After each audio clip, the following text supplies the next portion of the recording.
L'assainissement du milieu immédiat de vie fait partie de la prévention contre plusieurs maladies, surtout celles dites des mains sales. L'insalubrité à Kinshasa fera partie des éléments dont on va débattre au cours de cette émission avec mes invités. Bonsoir et bienvenue au DH à la portée de tous, votre émission d'éducation aux droits de l'homme et du civisme. Elle va recevoir aujourd'hui Monsieur Justin Ngwanza.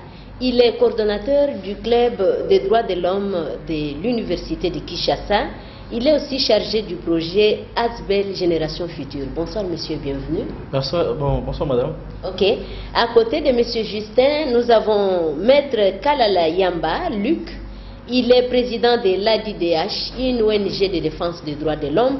Il est aussi membre du REPRODEV. Bonsoir maître et bienvenue. Bonsoir madame, merci. Merci maître. Avant de poursuivre avec cette émission, nous allons devoir suivre un élément sur l'insalubrité à Kinshasa et on se retrouve juste après. Mbote awa toza na quartier nini? Terrain allemand. Sikoyo boza ko se plaindre na makambo nini? Boza se plaindre pona ba inondation esa makoko apofa ku.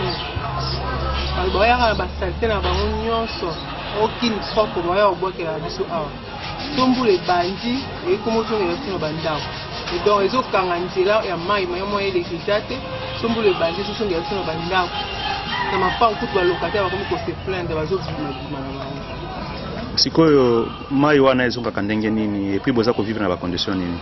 Mai wana so ekoti parfois bozela mbula so esili bokumo pe. Bozo pepa pona nini bozo kota salite nini bozo mona ezo déranger bino na ndenge nini? Ba salite ba pampes do ba bilo so boka ya fulu ba ya salite ba pampes ba nier do ba bilo ba fusu bilo epola pola on des zongela biso banda. Zaka pena ba moi conséquence ba maladie? Ba maladie ko po des abo epona nga ku ba nyo sur cette ba chobela. On a presque le temps, même si le locataire va oublier la banque, papa mukolo soit pepa ba mai par rapport au béla au hôpital ça famille tabima qui avant-hier. Pour ba ba béla ti fouille na risque malade. Donc to bandi na janvier ba bandi ba diarrhée ba la penta ba locataire ba papa mukolo a béla au hôpital avant-hier. O nga mwana le lokuto la libanda. Le banda 3e on se peut pas dire il y a mukiole soit sali aketa torrent diarrhée na makila bana obaka bongo so na 2019 ko ba commission fondée chide le quoi entreprise moko boya cheka na e muto so ya na fulu na le parcours 2000 francs donc comme on le quoi la commerce moko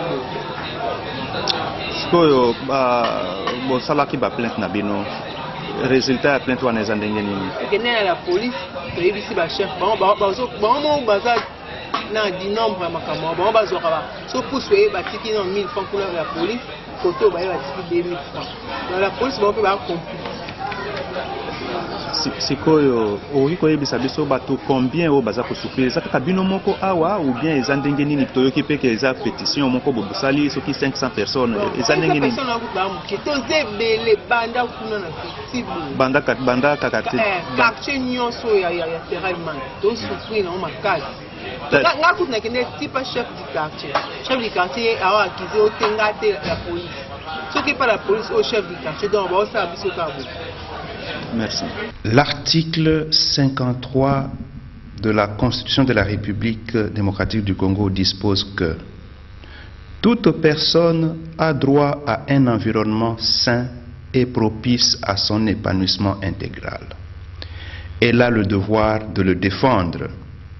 L'État veille à la protection de l'environnement et à la santé des populations. Nous saluons l'opération Kinshasa Bopeto. Et demandons aussi que le ministre de l'Environnement s'occupe de l'environnement pour certaines des personnes le long des rivières, éviter que les déchets puissent créer des maladies à nos compatriotes.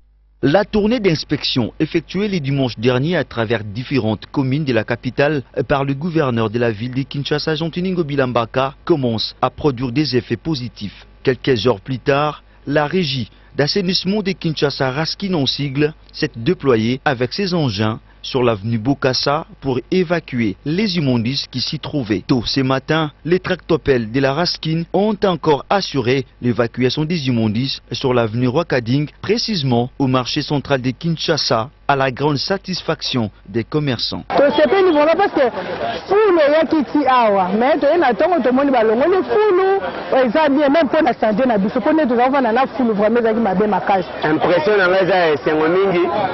Parce que mon salaire au gouverneur Nabiso dans cette optique, conformément aux instructions récemment formulées par le premier citoyen de la ville en rapport avec l'accélération des travaux d'assainissement de la ville, l'administrateur général du marché central de Kinshasa annonce la mise en place dès la semaine prochaine des dispositions pour matérialiser l'opération Kinshasa-Bopeto dans ces lieux de négoce. Au cours d'une entrevue ce mardi 14 janvier en son bureau de travail, l'AG Bompili a énuméré quelques actions qui devront être menées. Déjà dès la semaine prochaine, le marché central va lancer quelques actions visibles et très pompeuses pour faire voir au niveau de la population que nous soutenons et nous accompagnons le gouverneur à l'opération Kinbopeto. Enfin, l'administrateur général du marché central de Kinshasa a invité les commerçants à s'approprier l'opération Kinshasa-Bopeto. Merci à la technique pour cet élément. Monsieur Justin, l'assainissement du milieu de vie est reconnu par la Constitution et nous sommes à Kinshasa, la métropole qui est même la représentation et le siège des institutions. Votre commentaire sur ce que vous venez de voir. Merci beaucoup, madame. Alors, tout à l'heure, nous venons de suivre cette partie-là de la dame qui s'est plaignée. En fait, moi, je me dis, il y a un problème. Il y a une partie de la population qui est contente de l'action Kinbopeto, il y a une autre partie qui s'est plainte. Alors, il y a un problème. Le problème, c'est que les conditions dans lesquelles ces travaux se font ne sont pas garanties. Le gouvernement congolais n'arrive pas justement à se trouver des endroits pour mettre tous ces immondices-là. Parce que les immondices arrivent à créer des maladies. Il y a des gens actuellement qui en pâtissent, comme cette dame-là et la population de Bandal. C'est bien, c'est une action qui va de l'intérêt de la population congolaise et surtout de notre ville. C'est très important, mais seulement, moi je voudrais demander au gouvernement d'arriver à mettre des conditions propices, de conditions de travail adéquates, afin que ces immondices n'arrivent pas à créer d'autres problèmes. Parce que le problème ici, c'est qu'il y a une partie qui est contente et une autre partie de la population qui souffre. Or, il y a un budget pour ça. La ville, il y a des budgets qui étaient votés pour ça. Justement, ils ont tous les moyens pour faire ce travail. Mais qu'est-ce qui ne va pas? Il y a un problème. Parce que cette action doit profiter à la population quinoise, justement. Il faut que le gouvernement arrive à concrétiser cette action-là. Parce que sinon, on dirait que c'est une action qui ne vaut pas la peine. Ouais. En tout cas, je pense que... Il faut rappeler que le président de la République a même inauguré l'opération Kinbopeto. Justement, il a coupé les le premier. Tout ça. Maître Luc, la Constitution reconnaît les droits de la population de vivre dans un environnement assaini. Les traitements du déchet biodégradable et dégradable posent problème.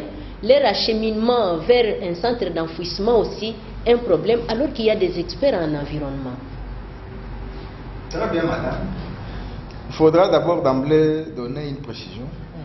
Le droit à un environnement sain, c'est un droit comme tous les autres. Ce n'est pas un cadeau ou un privilège que l'État accorde à la population. Donc, tout ce qu'on dit, tout ce qui est constitutionnel, ça veut dire que c'est un droit reconnu d'une manière officielle ou d'une manière légale à cette population-là. Ça, c'est d'une part. D'autre part, on doit mettre en place une bonne gestion de ces immondices.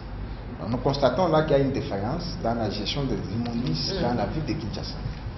Donc, tout ce que nous demandons, on sait que l'État congolais, à travers le gouvernement provincial ou le gouverneur de la ville de Kinshasa, doit prendre toutes les mesures nécessaires pour la gestion des immondices. Vous savez, madame, il faut éviter, lorsqu'on veut résoudre un problème, d'en créer un autre. Apparemment, on est dans une philosophie comme ça dans ce pays. On ne prend pas toutes les dispositions utiles pour résoudre définitivement un problème. Donc, dès lors qu'on ne sait pas gérer, il n'y a pas une bonne politique, une politique adéquate, appropriée par rapport à ces immondices, voilà maintenant les conséquences. Il y a des maladies, et finalement on viendra dire il y a eu Ebola, il y a eu ceci, mais c'est ça, c'est un environnement qui est malsain. L'environnement créé par ces immondices, par la gestion de ces immondices, est vraiment malsain. Mais il y avait des dames qui balayaient le long des boulevards. Et ces dames se sont plaintes dernièrement parce qu'elles n'étaient pas aussi payées. Comment trouvez-vous cela alors qu'elles abattaient quand même un grand travail? C'est ça, ces dames-là doivent réapparaître parce que c'est tout un service qu'il faut gérer. Lorsque nous parlons de la gestion des immondices, une politique adéquate doit être mise en place, notamment en intégrant ces mamans parce qu'elles faisaient un travail de qualité. Gérer ces immondices, balayer, les regrouper. Et puis, là, tu vas voir, quand nous parlons d'une politique, il y en a qui balayent, qui regroupent. Et là, tu vas voir des mécanismes mis en place pour enlever ces immondices, pour aller les décharger quelque part. Donc, c'est cette politique-là qui manque au gouvernement provincial ou à la province. Alors qu'il y a des moyens, le président de la République a donné un ton par rapport à Kinbopeto, mais apparemment, nous constatons qu'il y a des failles. Il y a vraiment des contrastes par rapport à ces projets ou à la gestion de ces immondices. Nous demandons à ce que le gouvernement prenne en charge la gestion adéquate pour éviter qu'il y ait des conséquences néfastes et que la population ne peut pas être traumatisée. Il y a une population où on prend des immondices, on va jeter devant la cour d'une famille, imaginez-vous, avec des enfants qui sont des vulnérables. Ça, nous ne pouvons pas tolérer et c'est une violation grave des droits à l'environnement et ça devient une violation des droits de l'homme. Donc, nous lançons un appel pathétique pour que la gestion soit adéquate, une gestion appropriée de ces immondices. Merci. Madame. Merci, Maître Luc. Fidèles téléspectateurs, nous poursuivons avec ces constats amers d'une insalubrité dans la ville province Kinshasa, qui est la représentation même de notre pays et qui fait partie des sites à être visités par ceux qui nous visitent.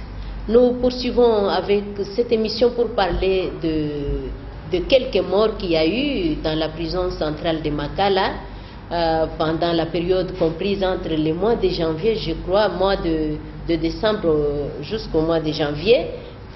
Plus de 20 morts dans la prison de Makala. Alors, Monsieur Justin, la surpopulation pénitentiaire, votre commentaire. Merci, madame. Alors, vous savez, madame, il y a un problème dans notre pays, c'est un problème de très longtemps.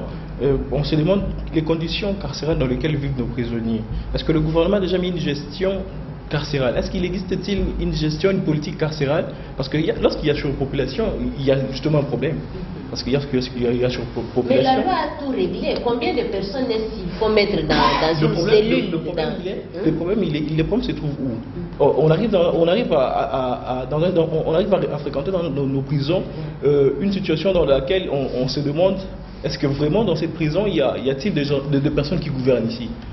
Et vous venez de parler tout à l'heure de la mort de plus de 20 personnes. Ouais. C'est beaucoup, il y a un problème. C'est-à-dire qu'il y a des conditions dans lesquelles vivent nos prisonniers, ce sont des conditions inhumaines. Alors on se demande, mais quelle est l'utilité de la loi sur la gestion carcérale de notre pays? Oui, merci Monsieur Justin. Je voudrais que Maître Luc en parle. Maître, comment est-ce qu'il faut gérer tous ces prisonniers? Parce qu'il y a des prisonniers qui sont enfants, il y en a qui sont adultes, il y en a qui sont malades et il y en a qui sont en bonne santé. Comment doivent cohabiter ces gens dans des prisons? Parce qu'il semble que notre prison a été construite pour 5000 personnes. Aujourd'hui, ils sont à plus de, je ne sais pas, 30 000 ou 25 000. Votre commentaire là-dessus? Madame, il y a ce problème, c'est un problème qui doit être scindé en deux volets. En amont, il y a d'abord les gens qui envoient, parce que ces gens-là ne viennent pas d'eux-mêmes, ils se retrouvent prisonniers. Ils viennent de quelque part. C'est là où nous lançons un appel pathétique. Parce qu'ailleurs, Je vous donne un exemple. Ailleurs, lorsque quelqu'un est sous mandat d'arrêt provisoire, il doit être envoyé dans une maison d'arrêt. Il ne peut pas être mélangé avec les détenus ou les condamnés. Mais dans notre pays, ça n'existe pas. Mais c'est ça, je suis en train d'en venir. C'est ce qui fait que, à ces jours, lorsque nous parlons de la surpopulation carcérale, comme l'a dit mon collègue, c'est parce que même des gens qui ne méritaient pas d'être en prison sont envoyés en prison. Et pour quel genre d'infraction? Vagabondage, dette, certaines infractions qui méritaient que cette personne paye juste une amende et que cette peine peut prendre fin au niveau soit du ministère public ou de l'officier de police judiciaire. Mais quels sont alors les ONG des droits de l'homme? C'est ça le problème, c'est pourquoi nous sommes là. Nous demandons d'abord en aval, comme je l'ai dit, ou en amont, nous demandons d'abord que les acteurs judiciaires qui sont des magistrats et des officiers de police judiciaire, et que l'État mette à leur disposition d'abord ce que nous appelons, c'est le cadre-là, l'établissement que nous appelons maison d'arrêt. Ça veut dire lorsque quelqu'un est d'abord sous mandat d'arrêt provisoire, ça veut dire le magistrat est en train de fouiner, est en train de mener ses enquêtes pour réellement établir, charger la personne, établir sa culpabilité ou déférer la personne devant le juge. Mais cette personne ne peut pas être en prison dans une même cellule avec les condamnés. C'est ça le problème. Et puis lorsqu'on envoie quelqu'un en prison, il y a l'article 27 du Code de procédure pénale est clair. Il faut qu'il y ait quand même des conditions. La personne, sa faute est à craindre, il n'a pas de domicile fixe, l'infraction commise là dépasse 5 ans. Donc il y a quand même des conditions pour envoyer quelqu'un en prison. Dès lors que les acteurs judiciaires ne cesseront pas, ne prendront pas en compte, c'est ça notre part en tant qu'ONG des droits de l'homme. Nous demandons, d'ailleurs nous poussons, nous allons plus loin, on peut pousser les bouchons plus loin pour demander à ce que nous demandons qu'il y ait une commission, un juge qui doit statuer sur la liberté provisoire. Vous comprenez? Lorsqu'il faut placer quelqu'un sous mandat d'arrêt provisoire, qu'il y ait un juge indépendant qui statue sur ces cas, c'est pour quand même valoriser, si quelqu'un se retrouve dans une maison d'arrêt ou en prison, il aille quand même que ce soit conformément à la loi. Au lieu que ce soit par complaisance, tout ça. Il n'y a pas moyen de voir au cas par cas qui doit rester en prison, qui peut être libéré momentanément. C'est ça que nous disons. Des infractions du genre pécadille de la vagabondage et consorts, parce qu'il y a des gens comme ça là-bas. Il y en a même qui n'ont jamais été jugés, donc ils sont là, ils se retrouvent là-bas. Donc il faudra d'abord que le cas qu'on puisse traiter, là c'est un aval comme je l'ai dit, au cas par cas, hein, que les acteurs judiciaires arrivent d'abord à assainir leur environnement pour savoir qui est placé sous mandat d'arrêt provisoire, qui n'est pas placé. Ça c'est d'une part. D'autre part, les directeurs de la prison, les conditions maintenant des prisons, lorsqu'ils arrivent là-bas, ils sont sous la chaîne des directeurs de la prison. Mais est-ce que les cellules, est-ce que les pavillons sont conformes? Parce que les droits de l'homme, ce n'est pas parce que la personne a commis une infraction qu'il doit traiter comme un animal. Non, même pendant qu'il est en détention, même pendant qu'il est condamné, il a quand même droit à certains droits à la santé, il doit manger normalement, et dormir dans des conditions. Et il y a des pavillons là-bas. Quand il est malade, il doit prendre soin. Vous comprenez que même à ce niveau-là, il y a un problème. Donc tout ce que nous demandons en amont tout comme en aval, donc il faut que les acteurs judiciaires et les gestionnaires de prison prennent des dispositions qui s'imposent tout en respectant les droits de l'homme et les conditions des détenus. Merci Maître Luc. Fidèles téléspectateurs, nous poursuivons avec votre émission pour parler des points saillants, les points que l'année écoulée a connus. Et cette année, l'année nouvelle, comme la célébration de la journée, la commémoration de la journée du 16 et du 7 janvier, la mort de Mzee Kabila et Patrice Lumumba. Monsieur Justin, comment trouvez-vous cette commémoration successive de ces deux personnages? Merci beaucoup, madame. Alors, je dirais peut-être que la célébration successive, moi je pense qu'elle est due à une politique, c'est peut-être pas mauvais, mais moi ce que j'aimerais demander à nos compatriotes, c'est que seulement, au-delà de fêter, il faut incarner les valeurs qu'avaient ces gens-là.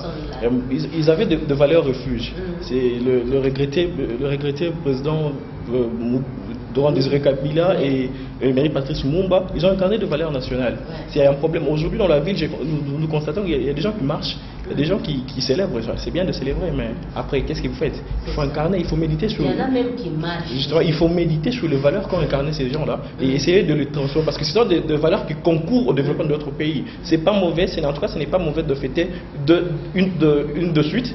C'est pas mauvais, mais aussi ça a un impact négatif. Et vous voyez, aujourd'hui, hier, il y avait férié, aujourd'hui c'est férié, c'est toutes les 2 journées off, il y a des gens qui ne travaillent pas, et donc c'est un week-end, et bon, on ne sait pas les familles, il y a des familles il y a de ces familles dont les parents ils cherchent de l'argent durant la journée, et bon, ils sont là, ils ne savent pas quoi faire. On se demande les enfants mangeront quoi.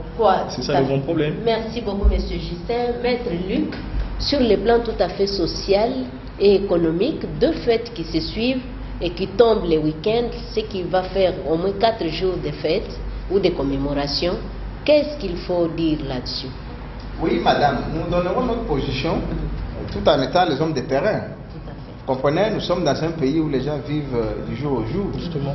Si vous faites des statistiques, vous trouvez ceux qui vivent de leur salaire récemment, ils ne sont pas à plus de 10% ou 20%.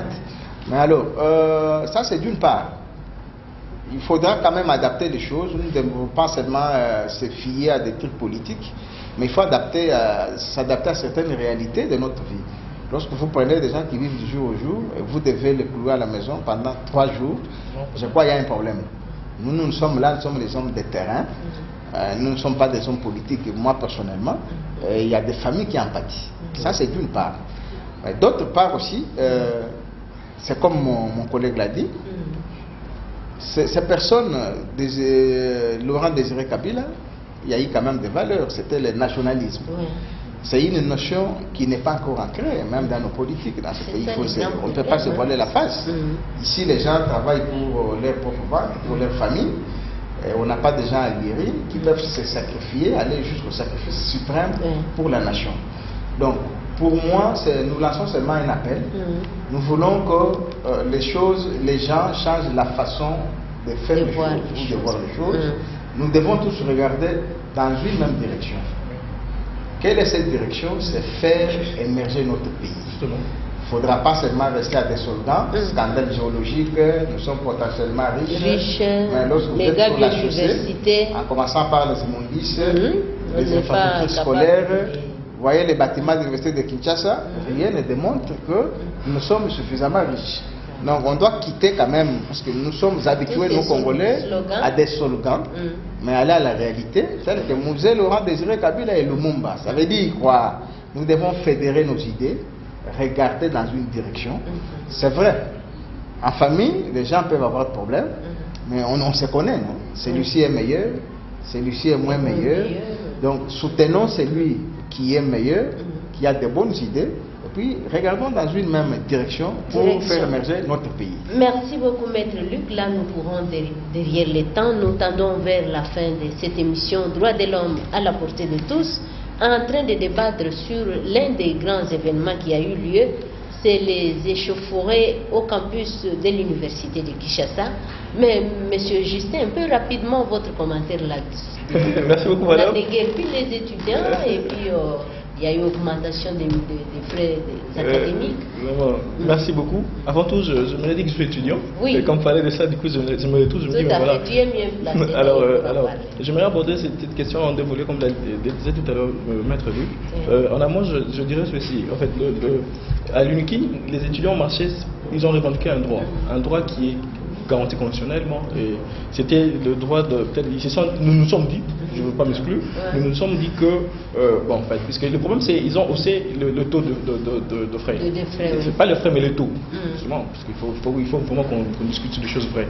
Alors les étudiants, nous nous sommes dit, il y a nos parents qui sont payés au taux de 92, et alors si vous fixez le taux de frais à 17 à 16, comment nos parents arriveront-ils à payer ces frais-là?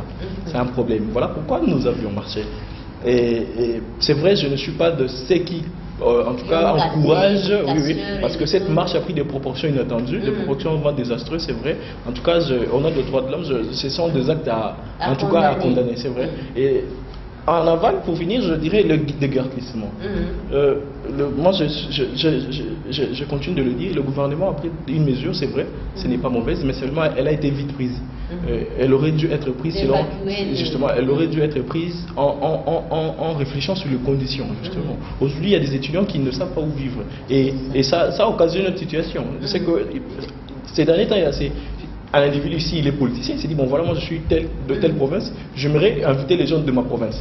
Et on s'est dit, maintenant, c'est qui ne font pas partie de ces provinces sont à l'extérieur. Qu'est-ce qu'ils feront? C'est un problème. Merci, M. Justin. Maître, sur le plan tout à fait des droits, est-ce que c'est normal même d'augmenter les taux ou les quoi, quand on sait que la capacité de ces universités en 1954 devrait être de 3000 étudiants. Aujourd'hui, ils sont à 10 à 100.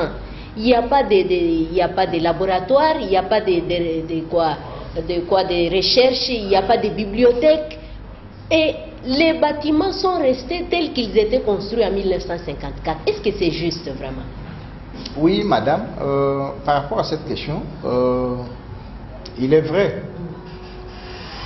Nous proposons, ou nous aurions souhaité, que les choses se fassent tout en faisant appel à toutes les parties prenantes. Nous sommes dans un pays où les sociales n'est pas vraiment claires, s'il faut le dire. Il faudra toujours associer les parents, associer les professeurs, c'est pas les chefs de travail et professeurs, notamment le gouvernement, avant de prendre une mesure. Et puis, c'est que nous décrivons, c'est comme s'il y a un problème de communication dans cette affaire. Moi personnellement, étant de la société civile, nous ne sommes pas des hommes politiques. On n'est pas dans la démagogie, dans des trucs. Mais apparemment, il y a eu un problème. Voilà, il y a eu un problème de communication. Mais qu'à cela ne tienne, revendiquer, c'est pas mal. Mais on revendique tout en restant dans les limites. Parce que la loi définit les fourchettes dans lesquelles les gens peuvent revendiquer. Tout ce que nous avons décrié, c'est aller jusqu'à piller des monuments, des symboles du genre, les bâtiments administratifs. J'ai fui moi-même étudiant dans cette université. J'habitais l'Homme 30, la salle, j'étais logé au Homme 30, dans une chambre 31-13. J'étais au 20.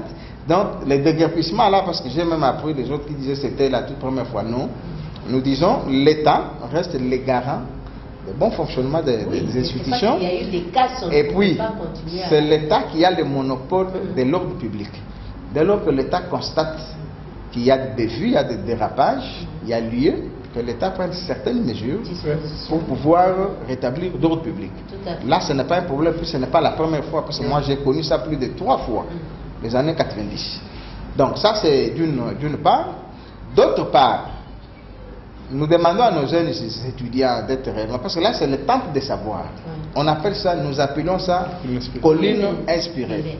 On n'est pas inspiré de manière de voyou, mais l'inspiration, c'est pour faire évoluer le pays. Ça veut dire, lorsqu'on réfléchit, on donne des réflexions. Ailleurs, lorsque même l'État se bloque, il recourt dans des universités pour avoir réuni toute la crème scientifique afin de pouvoir résoudre les problèmes. Donc, il faudra que chacun fasse sa part. Merci beaucoup. Maître, là, je vous coupe parce que nous sommes pratiquement à la fin. On devrait parler de droits économiques, socioculturels. Un petit dernier mot là pour conclure, droits socio-économiques, qui sont des droits progressifs, si vous pouvez en parler un peu. Merci beaucoup, madame. Alors, comme vous venez de dire tout à l'heure, on appelle ça des droits de créance, à la différence de droits à abstention, c'est-à-dire de droits civils et politiques. Ce sont des droits qui doivent être faits de manière progressive, c'est-à-dire on tient compte de moyens de l'État et tout ça. Mais parmi ces droits, je peux citer le droit à l'éducation, au logement, un salaire décent et tout ça. Et tous ces droits-là doivent être prise en compte par le gouvernement sur base de données plausibles afin d'essayer de garantir ces droits à la population. Tout à fait.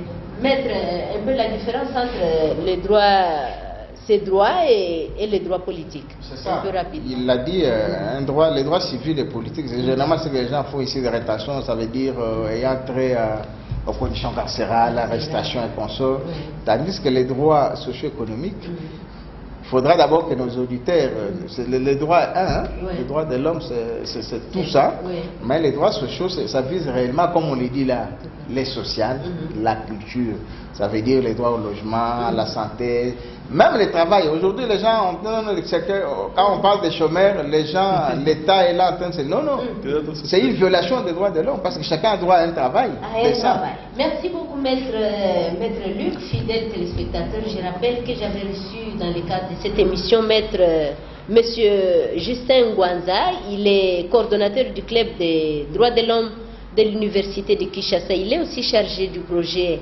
Asbel Génération Future. Merci, monsieur, d'avoir répondu à mon invitation. Merci beaucoup, Maître madame. Kalalayamba Luc, il est président de l'ADDH, qui est une ONG de défense des droits de l'homme, membre du REPRODEV. Merci, maître, d'être venu.